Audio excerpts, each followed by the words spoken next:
Financial literacy in Britain usually starts the same way. Someone says, "I really should sort my money out this year," then immediately buys a £4.80 coffee to recover from the emotional damage. Becoming financially literate doesn't require earning more or winning crypto lotteries. It's built from tiny habits, repeated quietly, usually while everyone else is arguing about house prices. Here are 7 small habits that, if you actually stick to them, will make you financially literate by 2026. No hype, just things that work. First habit, automated savings. If you only save money when you remember to, you're not saving, you're hoping. The correct way to save is to remove yourself from the decision entirely. Start by choosing a fixed amount. Not what feels ambitious, what feels boring and realistic. £25, £50, £100. It genuinely doesn't matter. Set it to leave your account the day after you're paid, not at the end of the month. The end of the month is where money goes to disappear. Put the savings somewhere slightly inconvenient, a separate savings account. Not the same app you use to buy coffee while convincing yourself it's basically a necessity. Once it's automated, don't adjust it every week. Let it run for 3 months. If you don't notice it, congratulations. That means it's working.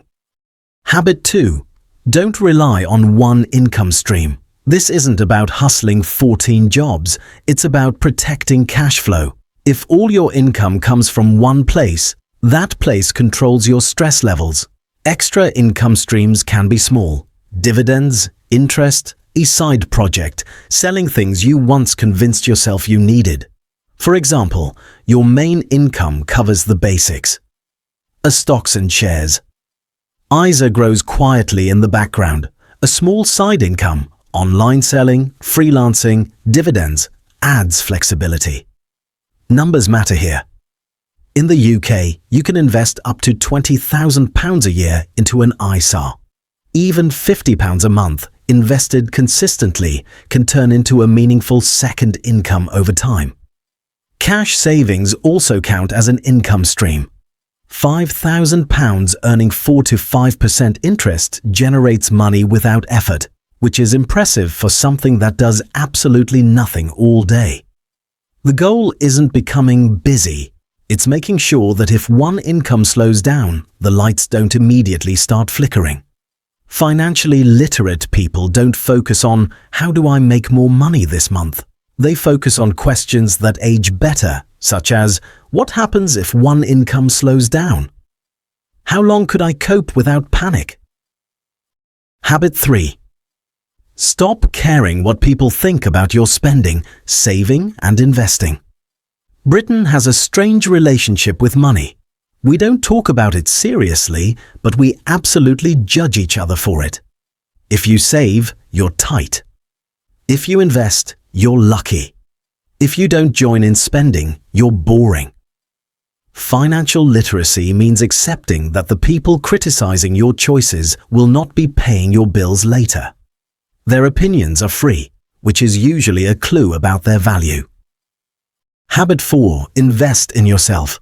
Education, skills, and knowledge increase what you can earn. They also reduce how often you make expensive mistakes. In the UK, this can be very practical and very ordinary. Evening courses at a local college, online courses, professional qualifications paid for gradually, or short courses taken face-to-face to update skills rather than start from scratch. It also includes learning the basics most people avoid: how UK tax actually works, how pensions differ, and how investing behaves over decades. Skills that improve your earning power compound quietly. So does knowledge that stops you paying unnecessary tax, fees, or interest. Often, these returns are more reliable than anything you can buy on an investment platform. As Warren Buffett puts it, the best investment you can make is in yourself. Less quotable, but equally accurate. The worst investment is assuming you've already learned enough. Habit 5. Stop trying to impress people. Status is expensive. New cars, bigger phones, slightly nicer versions of things that already worked fine.